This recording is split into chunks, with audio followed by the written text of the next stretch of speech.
Our wild bill of the week follows a string of immigration-related legislation already filed this session. The talk in the House is about this new bill filed by Representative Tim Kleinschmidt of Lexington to make driver's license tests in Texas English only.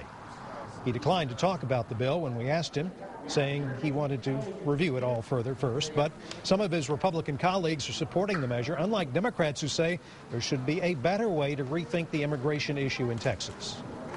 And if you can't read English, you shouldn't be able to drive in the state of Texas. I think it's just taking us a direction where we're just being intolerant instead of having a dialogue and really discussing it. And here's another bill to watch this week in the legislature. We're keeping tabs as one Austin lawmaker is still fighting for her seat. District 48, Donna Howard. Democrat Donna Howard was sworn in to represent Northwest Travis County in the Texas House, despite her Republican opponent Dan Neal challenging the outcome of the election. That should play out this Wednesday, as the Speaker has already assembled a special committee to review the investigation. We've already had the recount, and my representatives, as well as Mr. Neal's representatives, observed that, and it was a fair process, and I feel very confident. Dan Neal, a former NFL football player, lost a recount by just 12 votes. He says the Travis County Elections Office made several errors, in addition to letting 1,900 felons vote illegally.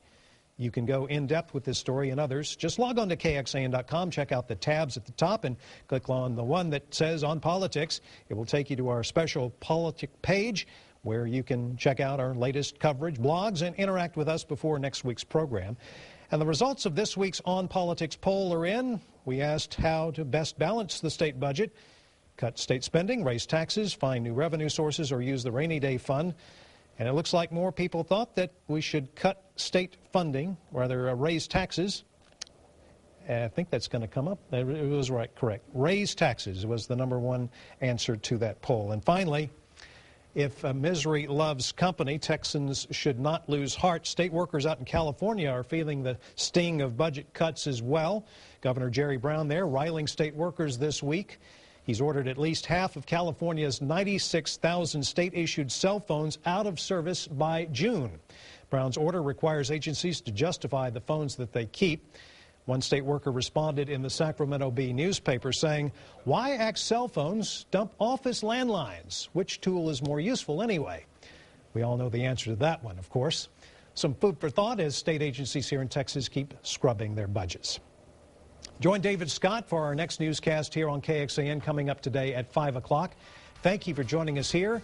Meet the Press in Washington with David Gregory coming up here on KXAN.